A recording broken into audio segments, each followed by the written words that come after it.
I am humbled to stand before you today on behalf of Suffolk graduate students.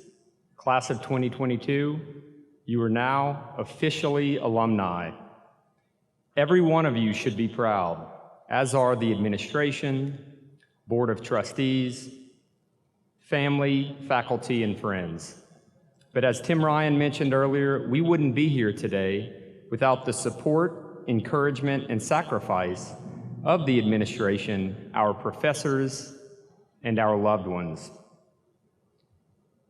Please join me one more time and one last time in a gesture of appreciation to all of them.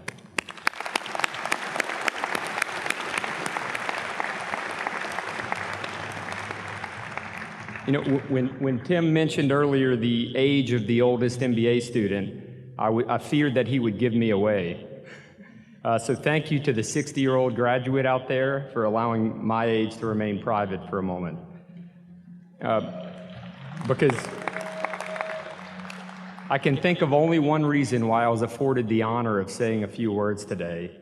I suspect that I set a record here at Suffolk for managing to take nearly 10 years to finish a 2-year degree.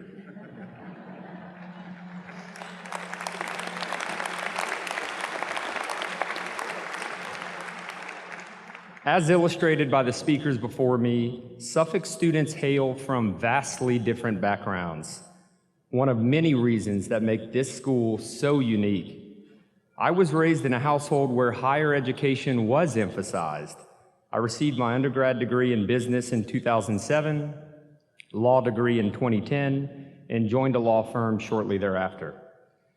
And now that you know that I'm a lawyer, if your first thought to yourself was, "There is no way these remarks will be brief," well, you're right. And if you were a graduate who thought that, you already have great business instincts. Keep trusting them. Early in my career, my goal was to be an attorney that truly understood business. I thought an MBA would help. So in 2012, I started looking for the right fit.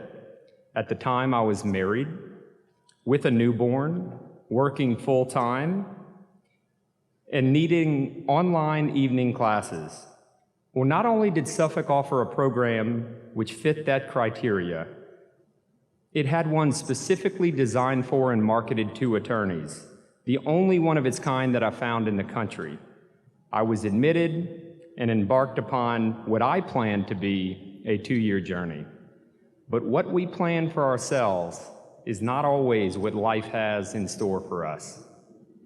A year later, halfway through my MBA program, I elected to put my studies here on hold. I quit my job, moved to DC to obtain a Master of Laws, an expensive endeavor that did not exactly put my wife, who's sitting in the audience, at ease, as we raised our first child and were pregnant with our second.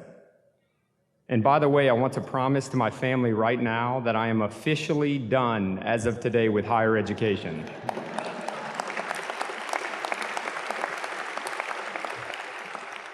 For at least 3 years.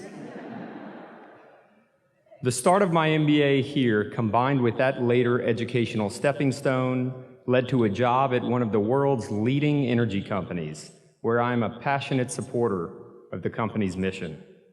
Well, 1 year ago, 8 years after first starting my MBA program, now married with 3 kids and busy with work, but of the belief that one should never stop learning, I came knocking on Suffolk's door to finish what I started, and they opened it.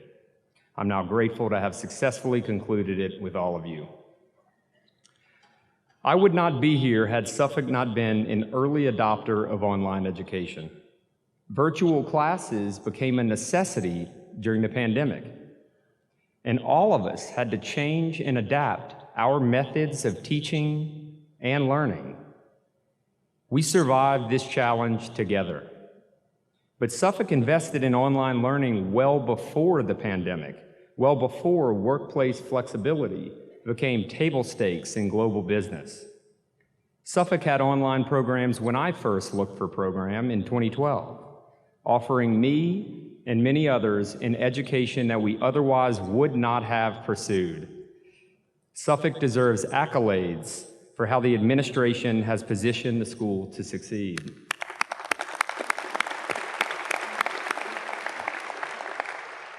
And it has been noticed, this year Suffolk's MBA was ranked Tier 1 for the 6th year in a row by CEO magazine.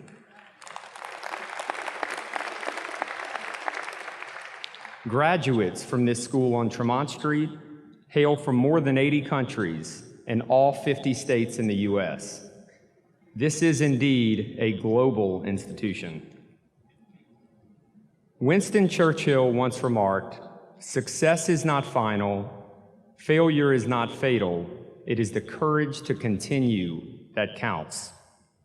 Today represents momentous success for graduates, the culmination of years of hard work.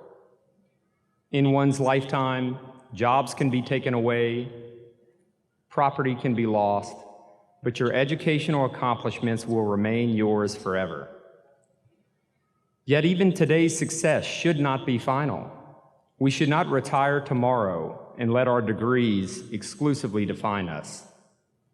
Life is fraught with failure, but we have not allowed our failures to dictate or define our future endeavors. What counts is what we do from here. What matters is that we keep chasing, keep learning, and keep persevering. When opportunity knocks, open the door. When opportunity doesn't knock, check the door anyway. Multiple times. Even if closed at first, you may find it open later. And when it comes to education, don't be afraid to take risks, even if it involves a significant investment or putting life as you know it on hold. Education opens doors. And what better place to obtain it than right here in Boston, in a state filled with world-class higher education institutions. We graduate today amidst unprecedented times. A geopolitical crisis in Ukraine, key legislative issues, burgeoning U.S. debt, inflation and interest rates, and countless other circumstances have metastasized into nearly all aspects of business and society, stimulating change. We are all now well equipped to assume key roles in any change. And we are all blessed to have had access to higher education. And I am especially feeling that way considering I made a pledge to give it up today. For now, to my fellow graduates, never stop applying yourself, put your considerable talents to use, and have the courage to continue. Good luck, and again to all of you, my heartfelt congratulations. Thank you.